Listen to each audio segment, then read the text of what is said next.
Hi, everybody. Here you all come. Look at you. Boom, boom, boom. You're all coming in.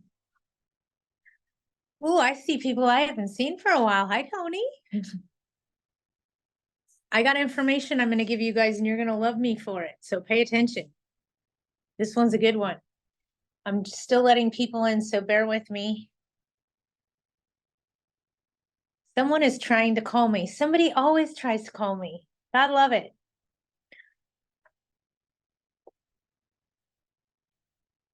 Hello. Hello, everybody. It's Patty. I'm just trying. Okay. If anybody has any questions, feel free to type them or unmute yourself. You can ask me whatever you want. We're just waiting for some people to get on. I got a good tip for you.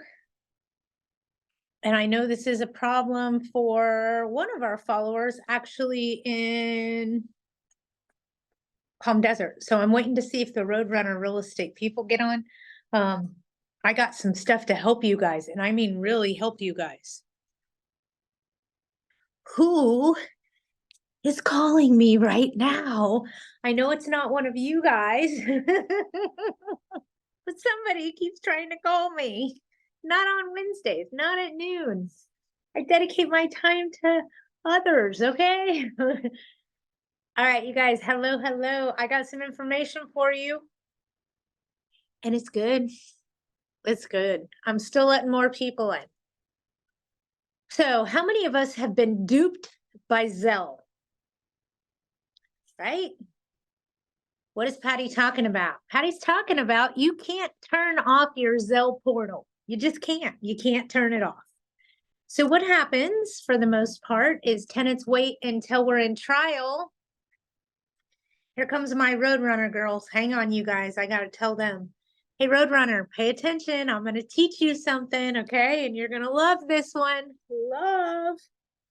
Okay, you know how we have Zelle going on and we're in the middle of an eviction and the tenant drops $500 into my bank account through Zelle on the day of trial.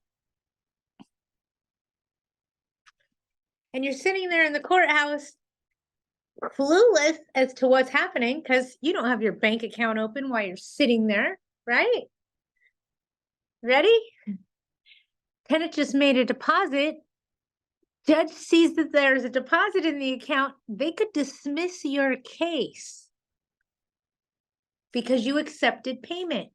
So anytime, every time you guys go to trial, take your checkbook with you.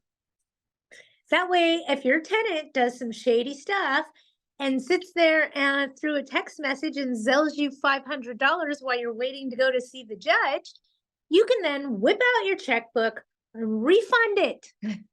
Okay? Without your checkbook, you can't refund it. So you need to take your checkbook to court with you every time you go. If you have a 5-cent error, gonna want that checkbook, okay? It's very handy when you're in a court trial. Here's what I'm going to tell you about Zelle. Zelle has been totally annihilating us because we haven't been able to control it. We haven't been able to turn it off. And the tenants are zelling us money at the most inconvenient time whatsoever, like the morning of jury trial. Okay? Just say it. Patty, we can't turn off Zelle. We can't control it. Yes, we can. Wait a minute, Patty. What are you suggesting? How do I change Zelle? I can't change Zelle. I can't stop Zelle. What are you talking about? Tell the owner to call the bank and change their phone number. Tell the owner to log on to their bank account and change their primary phone number and email address. If the tenant doesn't know the other phone number or the other email address, they can't make a deposit anymore. Love you. I love you, because that's easy. Okay. But a lot of us weren't aware that we could change our phone number through our bank account, and that would deter the tenant from making Zelle payments that way. Okay. So if you're going to trial and you have a bank account and it's linked to a phone number, right, Arlene? You may want to change your phone number and your email address that are linked to your bank account. just until you get through the eviction process. That way your tenant doesn't make any unwarranted deposits. Okay, and we talked about Section 8 and how if we only do a month-to-month tenancy and we're not offering a term for time, then we are able, oh my goodness, where'd you guys go? I lost you. There you are. Okay, you're back. I touched something. I won't do that twice. So through Section 8 housing, if we only take month to months, we don't deal with that. So we talked about Zell, we talked about Section 8 and not interested in doing a term for time. We have more restrictions that are hitting us on April 1st regarding AB 1482, where we now have to put the name of the person that's going to be moving in on the notice. In the event we're asking them to go for major renovations or something along those lines. Okay. Anybody have anything they need to talk about? Let's talk about it. Could you elaborate on the name of the notice on April 1st? I wasn't aware of that. For AB 1482, if you have an owner that wants to move into their property or a family member moving in, the name of the person that's moving in has to be on the notice. That starts April 1st. I hope that made sense. Yeah, thank you. Okay, no problem.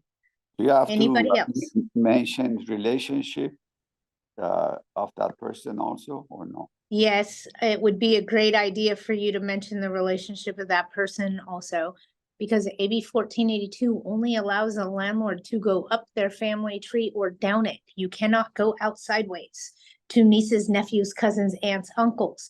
It has to be an owner's child, the owner themselves, or a parent, grandparent. So you either go up your family tree to parents and grandparents yourself, or you go down the family tree to children and grandchildren. Aunts, uncles, cousins may not work under statewide rent domestic control. partners count? Do you know? Is that in there in the? Yeah, because that would be you or your spouse, and a domestic partner is partner. considered your spouse. So Okay. I would say yes. Mhm.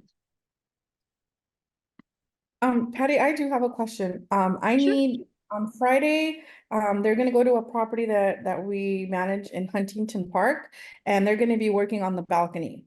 So, the tenants won't have access to their balcony. I'm sorry, to like their walkway to go down and up the stairs between like 9 and 5 on 2 days, Friday and Saturday.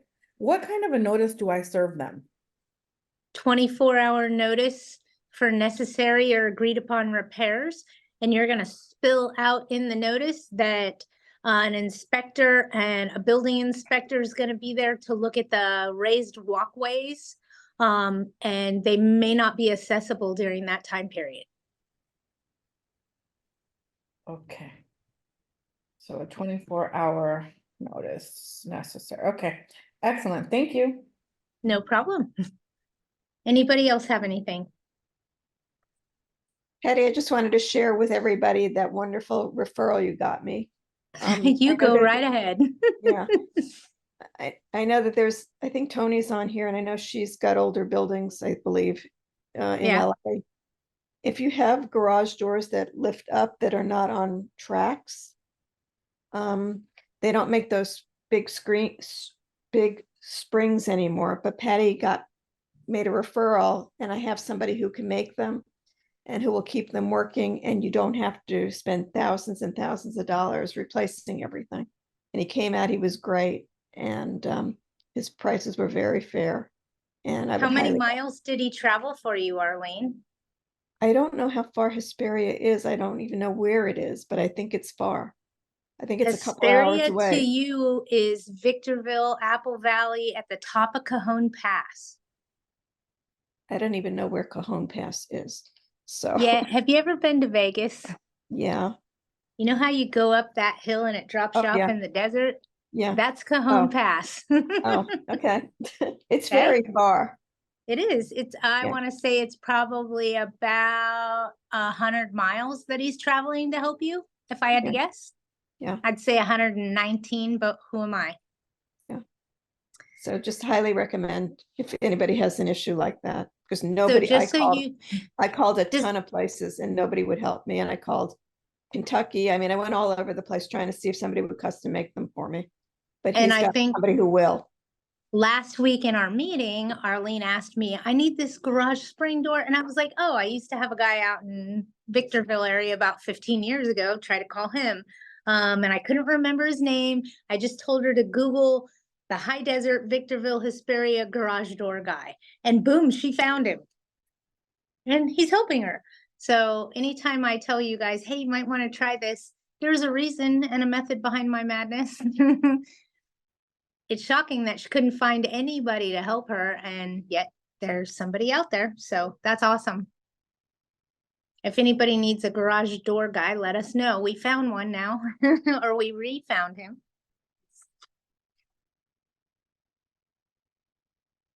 Arlene, can you put his name and number in the chat, please? Someone's asking. Hi, Patty. Can we talk Yes. about a commercial lease here? Absolutely. What do you got in a commercial lease? Thanks. Anyway, thanks for sharing with us information first. I sent you an Always. email. We have a warehouse, so it's the annually renew, like annual lease. So the lease can expire by the end of May. And the guy just suddenly sent me a text message. He said he gonna move out by April 15th. And Okay. he didn't pay, he didn't pay since February. So what is my homework? What city is it in? San Dimas. Serve him a 3-day notice to pay rent or quit, and your option is you could evict him for not paying you. So if we submit pay or quit, he want to quit anyway, because he quit, like if quit in April, he still I have 1 underst- month. I understand, but if I can get him to quit in 3 days and he leaves in 3 days, you're not bleeding money anymore. Okay. So serve him with a 3-day pay or quit so he knows you're ready to start eviction if he doesn't pay or get out. It puts all your ducks in a row. Okay. All right. Okay? Okay, got it. One more question. For those like credit report run through the rent spree or zero, how reliable it is? Well, evictions don't show on credit reports. They haven't since 2017. Everything else should be there. As far as a credit report, I don't see that Rent Spree or anybody else offers any report that's better than anyone else's. If there's one thing I could tell you, evictions haven't shown on credit reports since 2017, so be careful. Yeah, because I have a tenant, he has very good credit. And I just something, is kind of like I doubt about it. And also the ID, how you tell the ID is fake ID or real ID, that's another issue.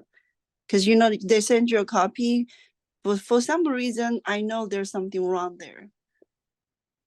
Well, you could always ask a seasoned property manager to help assist you Okay.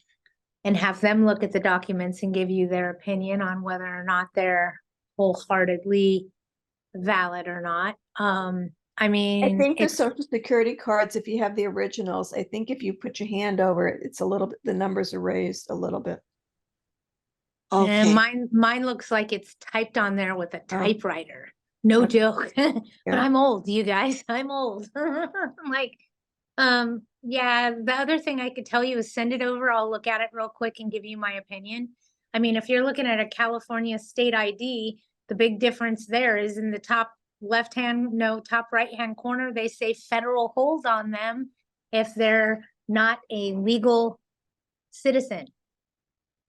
Okay. Yeah. Yeah, you're right. Maybe see the original social security number. That's the small way. Thank you. No problem. Anybody else? I'm trying to get through today as quickly as we can go.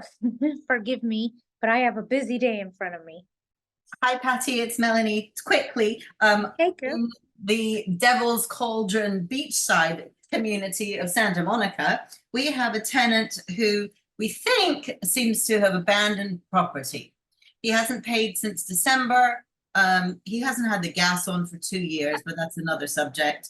And he's turned off the electricity like a week ago. Well, how do we, and he said that the roof collapsed on him, but he didn't tell us. So, right, what do we do? Serve 24-hour notice for necessary or agreed upon repairs. Go in there and see if the roof collapsed on him. We've Because done that. now- We have looked inside already. Yeah. And, And yes, the roof needs repair. uh-oh, and he just notified you. Correct. Fix the roof. And then once the roof's fixed, then you can ask him if he's paying rent, if he's vacating, what his intentions are. Okay, just ask him rather than like notices or anything. Okay. Well, I would ask him at first, have you vacated? I mean, what are your intentions here?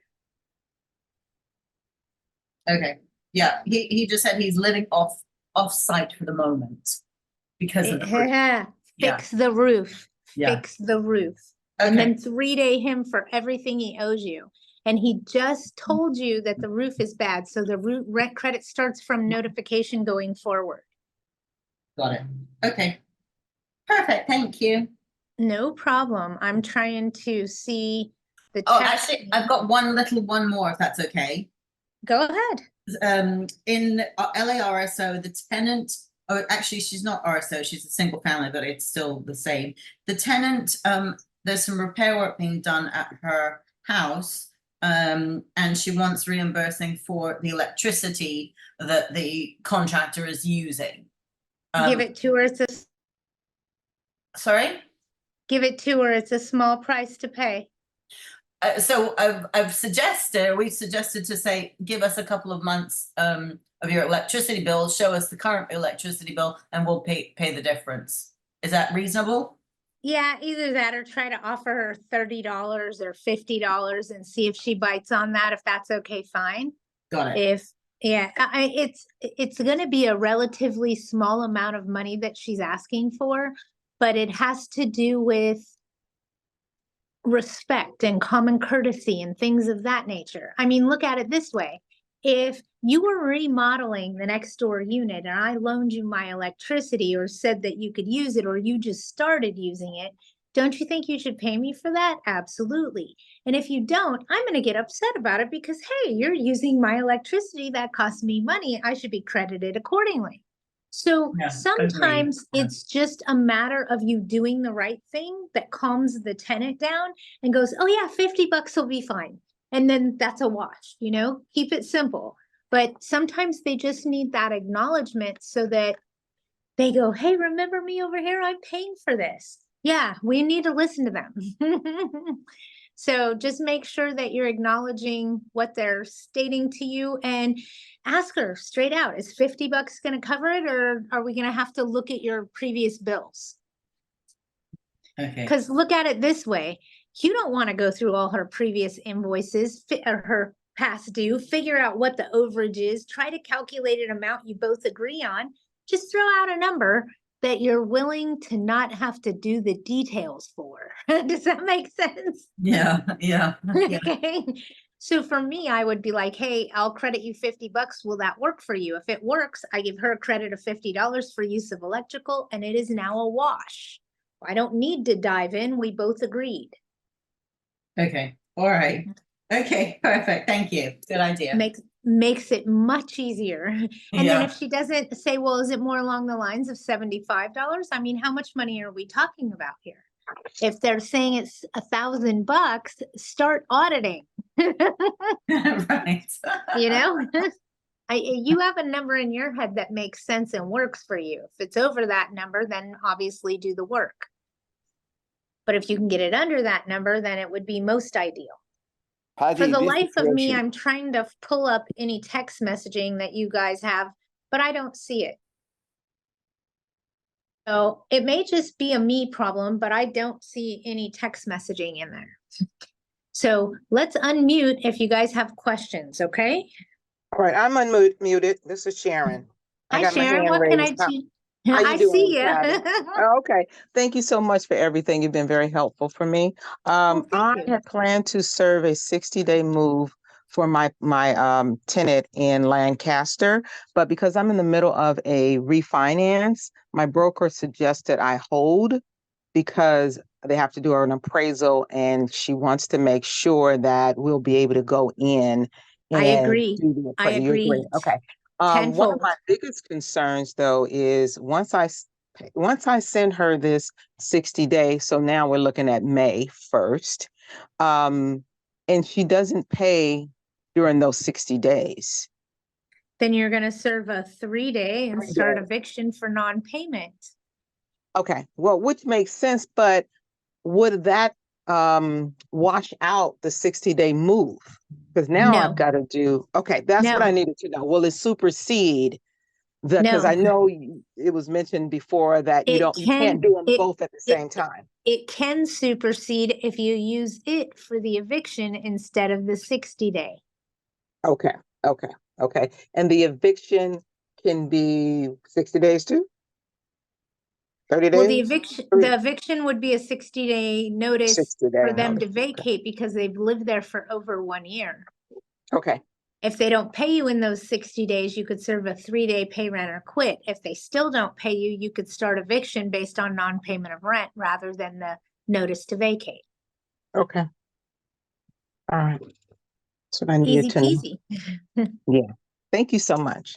No problem, no problem. I see my sisters on here. I'm gonna give you a call tonight, just so you know. I see you guys on here. Hello, hello. And Roadrunner, if you didn't hear, to turn off Zelle, all you have to do is change the bank account phone number and email address linked to that bank account. Hit the easy button. We found a way to manipulate Zelle. Change the bank account phone number and email address. Can you say a little bit more? You can put back the right number again. I mean, explain this a little bit more, please. Well, in Zelle, basically anybody could Zelle you money or use yours or deposit money in your Zelle account. All they need is your phone number or your email address. Tenants are now utilizing Zelle to pay us as landlords, and it's just getting direct deposited into our account. The problem with Zelle is we can't turn it off. We can't shut it off. Okay? So tenants can make a deposit while we're sitting in trial on non-payment of rent. And if we don't have our checkbook with us, we can't refund it. Now they've made a deposit and we look bad. We might lose. We got to give the money back. If you have a check with you at court, it's easy to do that. If you don't have your checkbook, it's a problem. A lot of landlords want to turn off Zelle. They want to close down Zelle, and we haven't been able to figure out how, who, what, where, when, why, and how to control it. It is run by your email address and your phone number. So if you contact your bank and change the phone number that you have on file for your bank account to your spouse's phone number and your tenant doesn't have that number, then they're not going to be able to use Zelle anymore.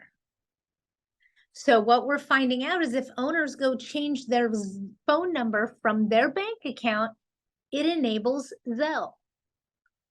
It won't work anymore because that phone number is not linked to that bank account. Make sense? But so what other phone number you would put? Just a for just something different, or how Put do you, your business phone number, put any phone number, put your brother's phone number. If you're going through an eviction and you want to shut off Zelle, and just then do you it can and then you can, temporarily. yes, I understand, and then you can undo that again. So that would be a Just way to change go your back phone and forth. number. Is that something that you can do online with your phone, or you have to call the bank, or I mean that That's would up be to very you nice. and your, that's up to you and your bank. I Yeah, personally use you can do it online. Bank of Well- America allows me to do that online. You're gonna have to check with your financial institution. Is it 'Cause I something that don't, is it something that you can do, let's say half an hour on and half an hour back to where it was? I think you could change your phone number day by day if need be. Yeah. Sounds good. Mhm. Hey, new tools to help us. That's all I'm saying. All right, does anybody else have anything? I And took, don't, I took a look at don't- the new AGLA application for rent, uh-huh, and it has a yes, no that says, have you ever been convicted? Have you ever been evicted for non-payment of rent? Or, hold on, or any other reason? And they're also asking if you've ever been convicted of a felony. that scares me. Yeah, so if you get a chance, can you take a look at their application? Because there's a bunch of things on there that I'm not sure. And have you ever filed for bankruptcy? Have you ever been convicted of a felony? The Have you felony, ever I'm had- not sure with. Everything else I'm okay with right now. Have you ever had an unlawful detainer filed against you? You can ask that. And have you ever had any credit problems? You can ask that too. There's nothing Okay. there. The only one that scares me is a felon. Yeah. And we gotta eliminate the box. And here's So here's do you the, put a line through it and just say NA or something, or what do I you? would white it out, but that's me. Okay. Okay. Yeah, I was concerned about it. I get it, but when you're concerned about something like that, don't cross it off, white it out. Because a court can still see what's behind it when you just cross it or put a line through it, so don't. Make it go away. That's my theory, make it go away.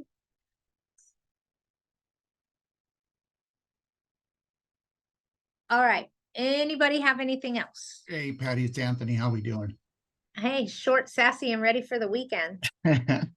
Hey, so you did help us out with that Christopher guy. He left earlier after all. Thank you. My thing is when he's leaving earlier, because it's so funny, I don't know how he knew, but we got an email the next day that says, hey, we're coming tomorrow. But he was out like 3 days before. So he must have got posted something on his door, right? Before us. Okay, Yep. so my thing was he said, hey, I'm moving out. It was Saturday. Our guys were working at the property Saturday and Sunday, which Joe and all them. So he said, I said, well, let us have the keys. And we gave him that letter that says, hey, my so-and-so on this date have no longer rights to property, the whole complete property and everything, correct? No further interest in the interest, that's what property it was. Okay, further located at. interest. My wife is listening here on the line. So further interest on. No further interest in the property located at.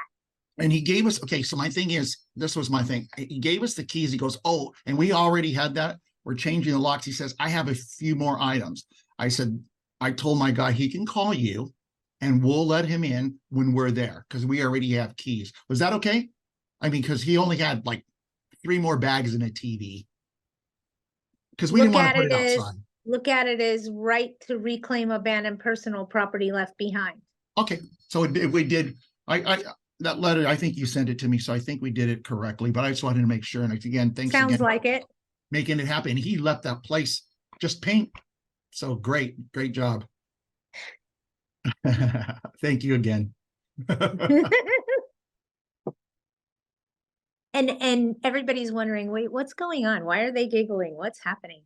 Patty is a plethora of verbiage and knowledge. And yes. usually I can tell what your tenant's going to do based on how they react to the notice that gets served to them. So sometimes you guys will call me and go, they got the notice and they did this, this, and this. And I'll go, okay, now do this, this, and this. And what happens is it shows you in a position of authority and they kind of go, oh God, I'm leaving. And they move out. That is what we want. So every once in a while, it doesn't happen every time with every case, but every once in a while, when you guys reach out to me and go, hey, this happened after he was served the notice, what can I do? I can help you spin it because after so many years in this industry, usually if a tenant tells you they need more trash cans, it's because they have unauthorized occupants, okay? There's some things that just go hand in hand in this business. And sometimes you guys call me and tell me, hey, he got served the notice and this is what he's saying. And I'm able to go, oh, now jump in and do this and this. And I bet you he moves out on his own. Okay, it works. Ask them, they'll tell you. But every once in a while, I'll tell you guys to do something, and some people go, Patty, why? Well, then try it. Let's see what happens. All right, everybody. I'm gonna get off of here. I'm overheated. Tell you something you don't know, right? So we know how to turn off Zell Patty, now. just Yeah. What you got? okay. Just I've emailed you a couple times. I emailed you, I don't know, 2 or 3 times to the email at Fast Evictions Patty requesting. LPA. Remember we had talked. Okay, Yeah. to Patty L at Fast Evict. Okay. Yeah, I think the last time I sent you an email was last week. And I was requesting, because you had asked me to email you requesting that document because I wanted to mimic yours, the one with the hazard, the Yes. And You know I what I'm didn't talking about, send right? it yet. Prop 65. Yep, I know what she's Yeah, talking about. Proposition 65. yeah. Mine on Yeah. there I is, have a couple. oh, I list, oh God, nail polish Tell me remover. ammonia or something. Acetone. Acetone. You know why? Because Yeah. all women use it. It's Right. nail I just- polish remover. And what I'm trying to show them is stop being afraid of everything Right. that causes cancer because you use it every day. Don't freak out now. Right. I We will talked about it and then I send said that if you could over. send it to me because I want. Okay, only because I have a couple people coming tomorrow and then the next day for new contracts and I want to add it in there, but I wanted to use yours. I got you. And mine has acetone and leather. Yeah, okay. Just because I'm perfect. trying to Thank you. downplay it. Patty, quick question. So if we serve the 3-day notice in earlier April and the guy do move out in April, so the UDK is still there, or how can we get the money for the unpaid rent? Or the damage? Well, the idea is just to push him out faster, right? But if he doesn't pay you and you want to, you could start an eviction against him to get a money judgment or sue him in small claims. You can go either direction there. The monthly payment is I think it's over the small claim. So Then you could go general civil to get a money judgment against him. okay. Okay. Fine.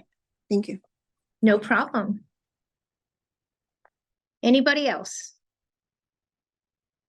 I just want to share something, if I can, that I had a good experience with for the garbage can cleaning people. Like they come Okay. and clean your garbage cans, the inside and outs of them. Okay. And I found this company called CMAX, and they were much more reasonable. They were very responsive. Their communication is excellent and really good customer service. And I found them to be really did a great job. Awesome. I just wrote them down. CMAX. You want their number? Sure, go ahead. 954 Uh-huh. 945 7958. 7958. Got it. Perfect. Thank you. They're out in Ontario, but they come to LA. Gotcha. Okay. If anyone is trying to do a family member or homeowner move-in and you need a relocation specialist because it is required in your area, you can use LACAL Consulting in Alhambra. I believe it's about $3,000 retainer hourly. It's on top of the relocation fees. I haven't used it yet, but this is what I was given by an eviction attorney. So inform yourself first before doing anything as to an owner move-in. Are you talking about cash for keys and offering cash for keys?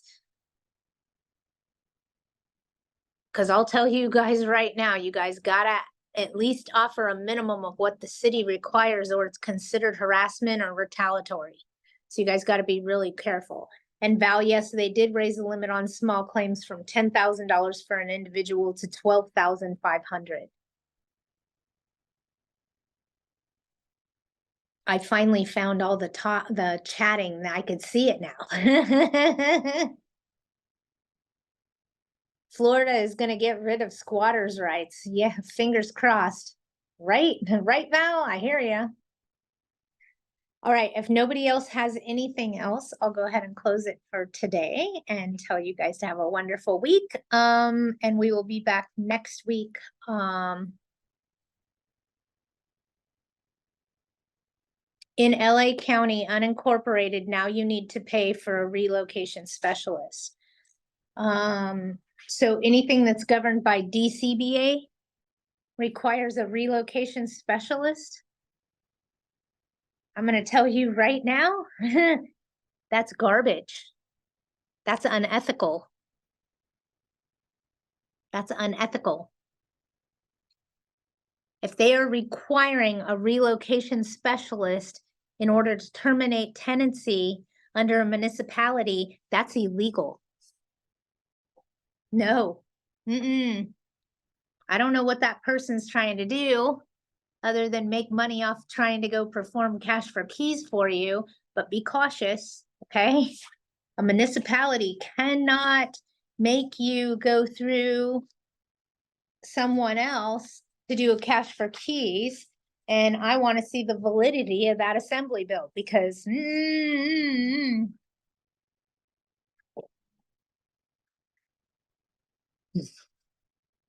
unless it's a governmental agency, they can't force you to go through that. So watch yourself. I've never heard of such a thing. I'm going to go ask the attorney right now, Tony, because I don't like it.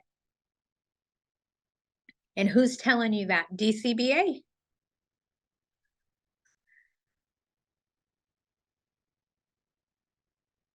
Unincorporated LA County only allows a 4% increase. No. City of Los Angeles and the parties that follow LA City's rules are governed by 4%, but unincorporated LA County is not governed by 4%. Only the municipalities that are governed by LA City law, such as Harbor City, San Pedro, Los Angeles, areas of Torrance, the Valley, Sherman Oaks, Glendora or Glendale, I don't remember, but it's one of those. Okay, those, if it says they follow LA City law, then you're at 4%. If it doesn't say they follow LA City law, then you're not governed by that 4%. Use stayhousedla.org so you could pull up properties address specific to find out what the rent increases are. Stayhousedla.org, okay? All right, you guys, I'm gonna get off of here. You have a great week. If there's anything we can do to help you, yeah, let me know, Tony, because I don't think they can't do that. I don't think it's not ethical, okay? Let me say something off the record and then maybe it'll click. They're raping enough money out of us. If they think they're gonna be able to rape more money out of us by having us go to a specialist, no. I'm gonna argue that till my face turns blue. I don't like it. All right, I will talk to you guys next week. Have a great week, everybody. Bye.